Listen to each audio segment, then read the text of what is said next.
Hello, everybody. This is John Browning with the Build a Life, Not a Portfolio podcast, coming to you weekly. And Michael DeLon has taken a much-deserved vacation this week, and we have some exciting news. We have Chris Clews with us as a guest speaker today. And Chris and I go back, goodness, it's been, 10 years or Yeah, more?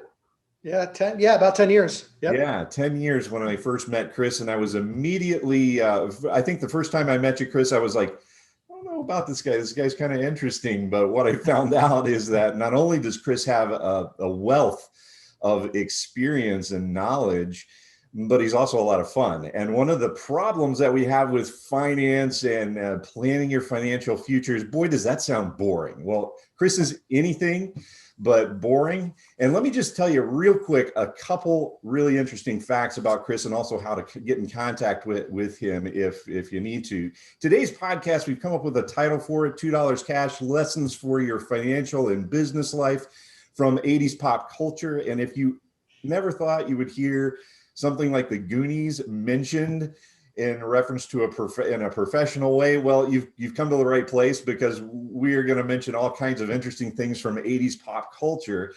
And you can get in contact with Chris at Chris Clews, CCLEWS1 @gmail.com, or 954-224-3844.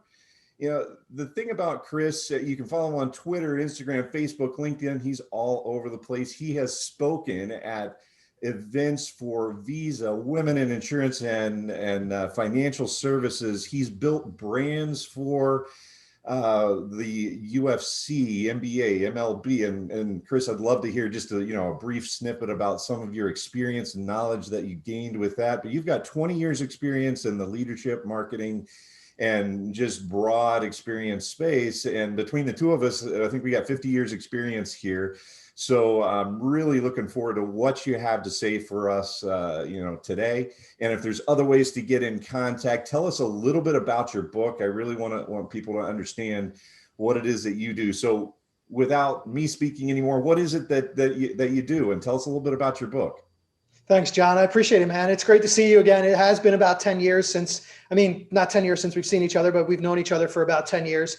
And obviously we developed a friendship, and I felt the same about you when I first met you. I was like, this guy's interesting. So it's cool that here we are 10 years later doing the same thing, but different things. And so I want to just clarify one thing with building the brands. I actually worked with different sports properties for the brands that I was doing marketing for. So I was in marketing leadership positions in financial services and logistics with ad agencies. And I worked with sports brands like the UFC, Major League Baseball, college basketball, and built sponsorships with them to promote our brands, the brands that I was in marketing leadership positions for.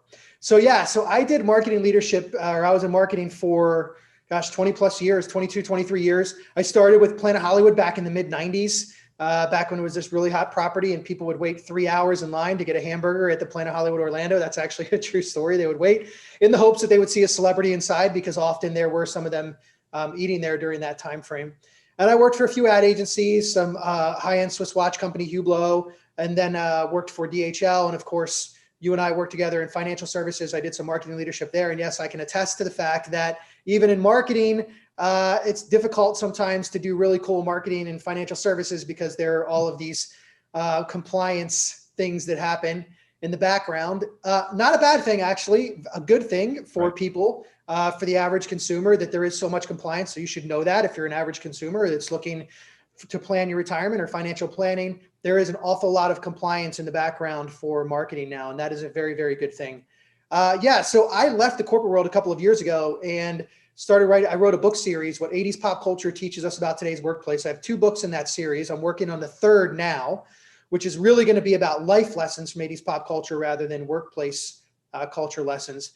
And I left because a couple of reasons. One is I loved marketing. I still do some marketing consulting, so I really love doing marketing, but I felt like there was something else out there for me. And I was in a job that was just kind of challenging for me in terms of getting excited. And I think a lot of people have been there.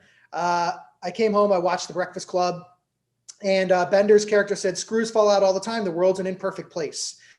And I was in my imperfect place. My screws had fallen out. And the question was, what was I going to do? Was I going to just pick up those screws and put them back in? Was I going to find some new screws? Was I going to build a brand new door, put that door in and walk through it, which is exactly what I did. And I took that analogy or metaphor, whatever you want to call it, and I actually created an article for LinkedIn on what the Breakfast Club taught us about the workplace. And I got a really good response.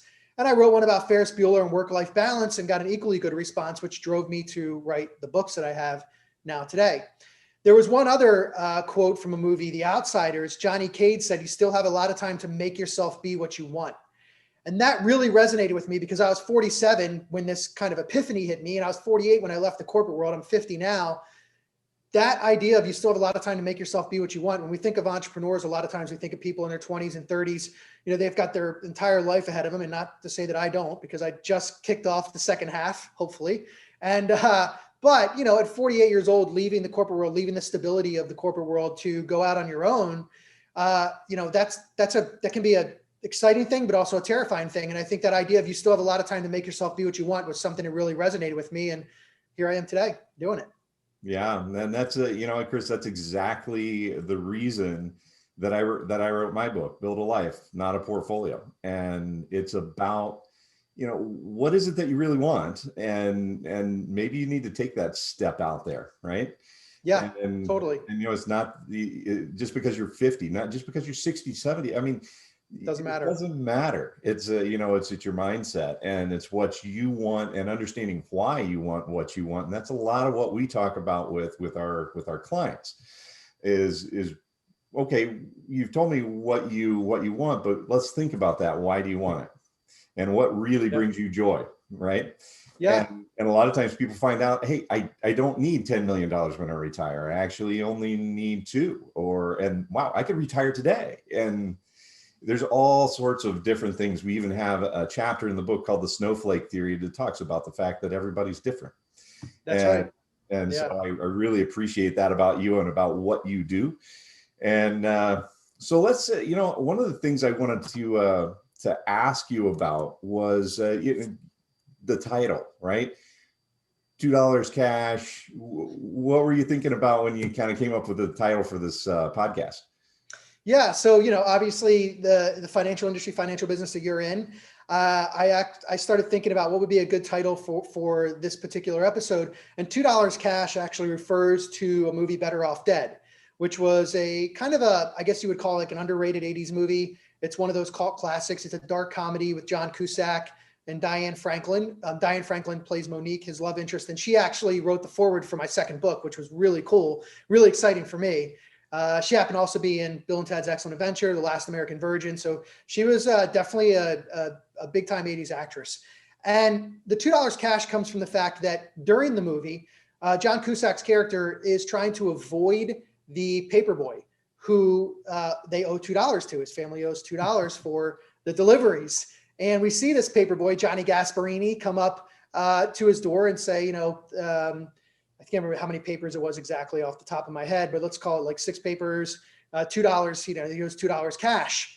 And Cusack's character comes up with all the reasons why he can't give him the cash. And the entire movie, there's different scenes where the paperboy shows up and he wants his money. And he says $2, and he takes a switchblade comb and does his hair and says $2 cash.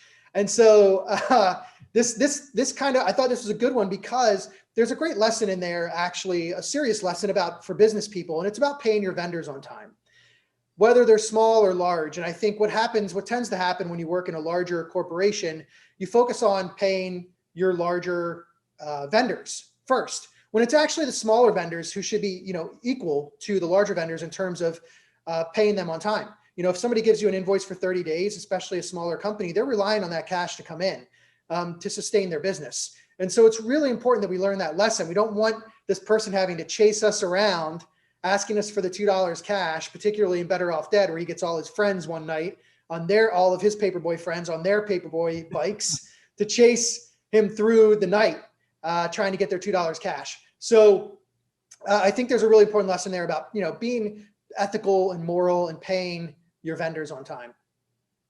Gotcha. Yeah. And, I love that lesson, and I love that too, and applied to our personal financial lives too, because sometimes we forget to pay ourselves, Yeah. and that's actually the most important person to pay, right? Yes. Make sure that you're saving for your financial future, and treat yourself like a vendor, and make sure you're on time with that. And so let me ask you something else too, and this is something that we talk about a lot here in financial services, and it's about the importance of balance, and balance in your financial life, in your personal life, in your business life, in your personal life, but also balance in the way that your investments are invested. So you don't want to be all in, a particular stock. Oh, that's a hot stock. I heard that on CNBC. And so let's just put, the whole portfolio or half the portfolio or even a quarter of the portfolio in one stock. So something about the importance of balance. What do you think about that? Yeah, I love it. So, a couple of things about balance. We can talk about balance in the context of you personally or your employees and making sure that they have balance. And we can talk about balance in terms of work-life balance. So, let's kind of start with the first one that I mentioned.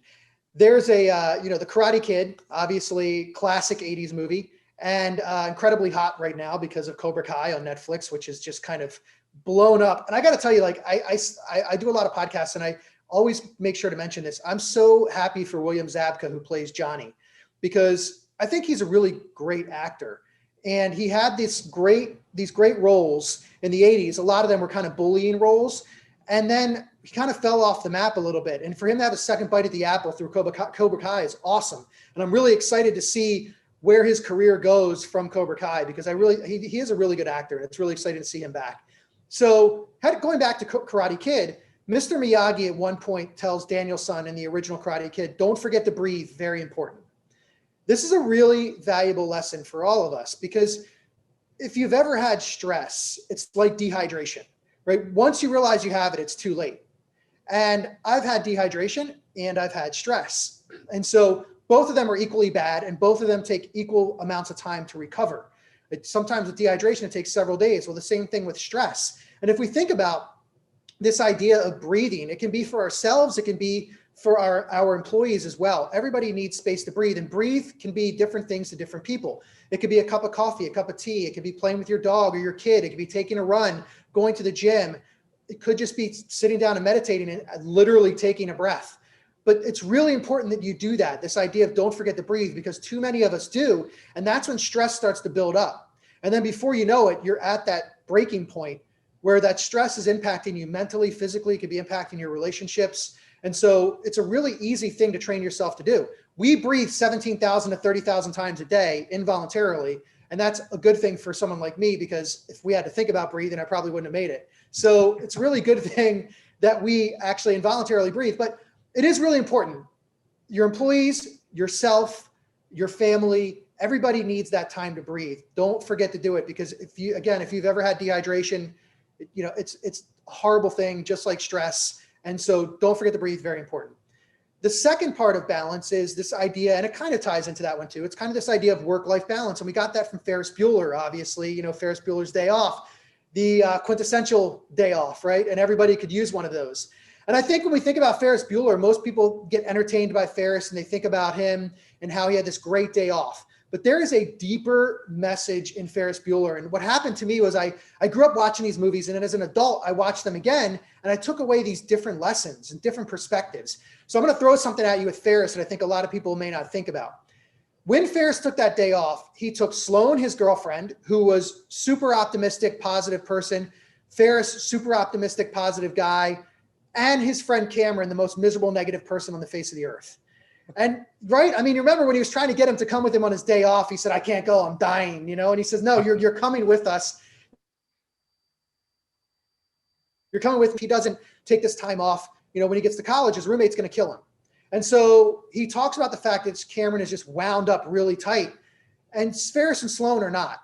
Now, Ferris, by Principal Rooney's standards, had taken 9 days off, or 9 times he'd been absent, right? So he had planned these days, and we see Ferris plan this day very meticulously. All of these things have to go right for this day to be pulled off. So he spends a lot of time planning it.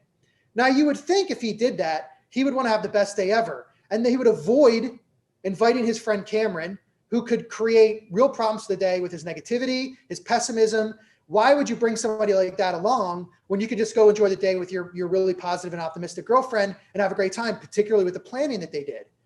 Well, this is where the lesson comes in that I think people miss with Ferris. It's a selfless act that Ferris did all throughout that movie. He didn't take that day off for him or his girlfriend. He took that day off for Cameron, his friend who needed it the most.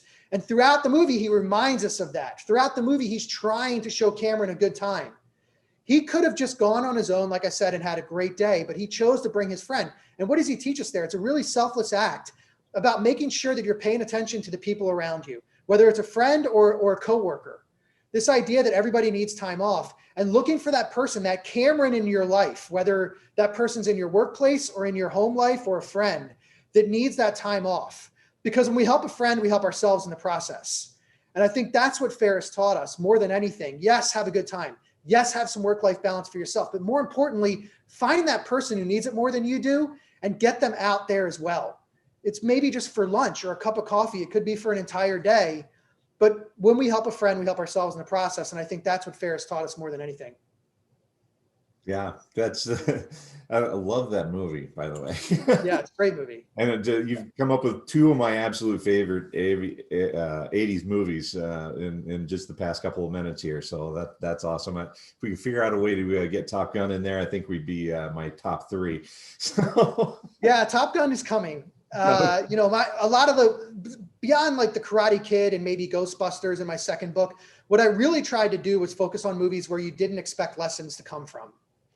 And, Top Gun has a ton of leadership lessons, but I wanted to focus on, well, this guy on my shirt, Jeff Spicoli. Fast Times at Ridgemont High teaches us some great lessons and people would really not expect that. So. Yeah. And by the way, just so we get it out there, what is the best way for people to contact you for speaking engagements or just to get in contact, maybe for some writing? You do a lot of writing for people as well, right? What's the best way for them to get in contact with you? Yeah, so chrisclews.com, CHRISCLEWS.com is my website. That's a great way to get a hold of me. cclews1@gmail.com is another way to get a hold of me. 954-224-3844. You mentioned that at the beginning. And then, of course, social media.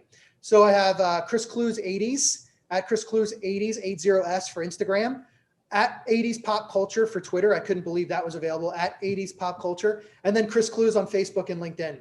So a variety of ways.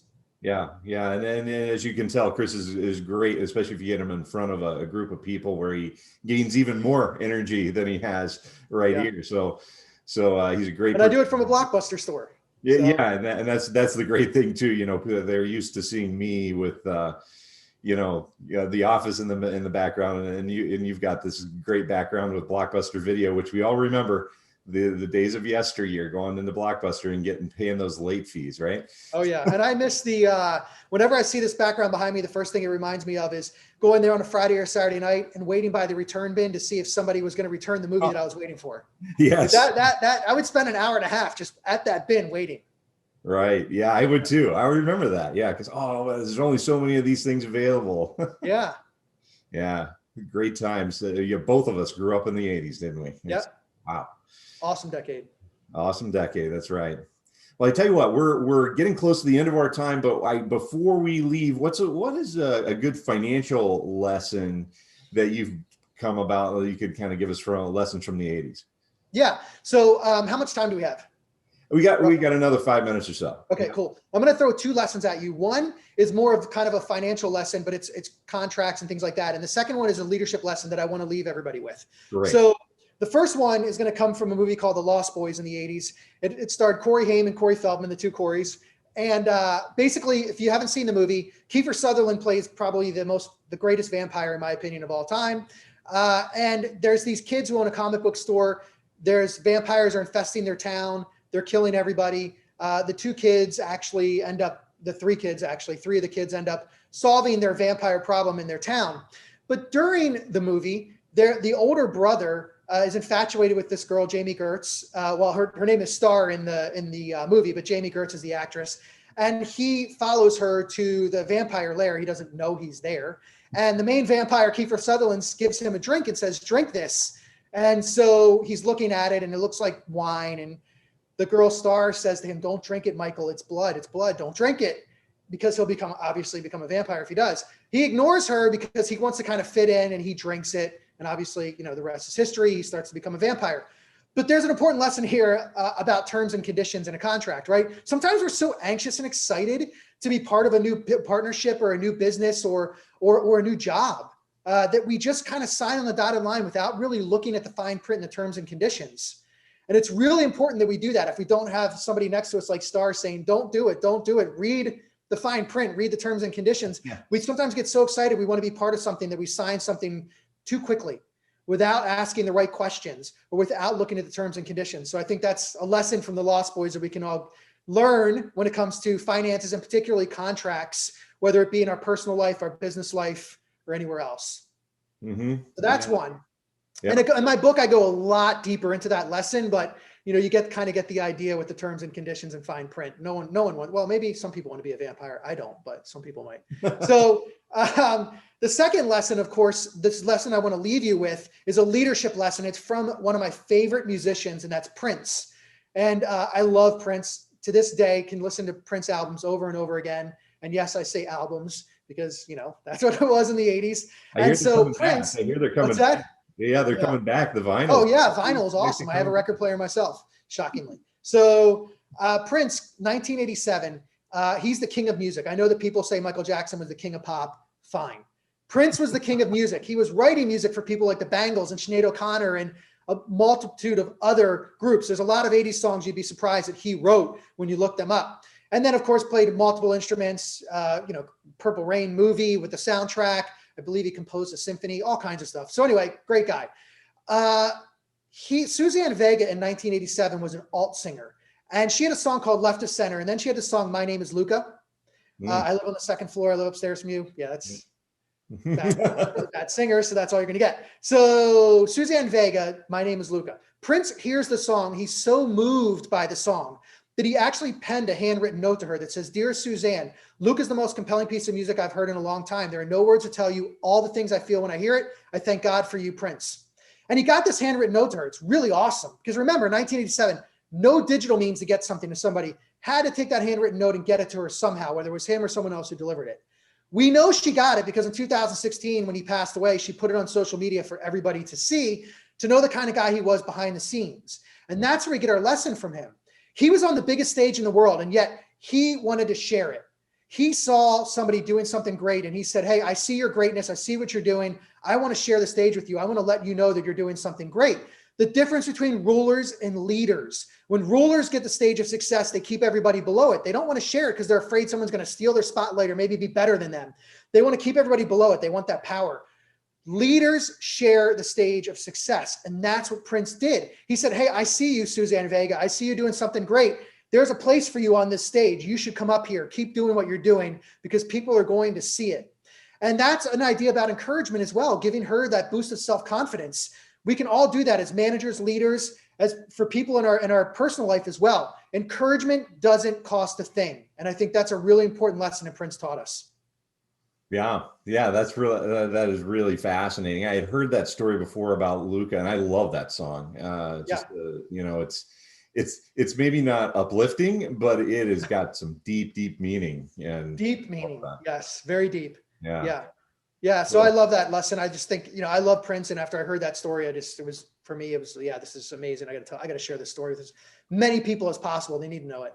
Yeah, that's great. And to your previous mention about reading that fine print and really doing the analysis, even if you're excited about something. Yeah, we run into that all the time in financial planning. They hear whatever it is on CNBC or from their brother-in-law or somebody at the water cooler about a particular stock that they get very excited and they want to have it in their portfolio when it might not be appropriate for them. And when you dig into the details of that company and do the analysis, it might not actually be as wonderful as the popular media would have you believe. Yeah. So we spend a decent amount of time, research. Sometimes it is, and sometimes it's appropriate. Sometimes it's a great stock, but it's, when that happens, typically it's either already in your portfolio or on the way in there anyway. But that's a great life lessons from the 80s. And again, we've got the information on how to contact you. Chris is a fantastic speaker and also a writer as well if you need content. And of course, you all know how to get in touch with me. Again, my name is John Browning. I wrote the book, Build a Life, Not a Portfolio. It's on Amazon. And if you'd like a free copy of that book, just go out to guardianrockwealth.com and fill out the contact us information, or just email me direct, jbrowning@advocacyinvesting.com. And of course, we're advocacyinvesting.com because we don't have any salespeople here at Guardian Rock Wealth. We only have advocates for you and what you're trying to do.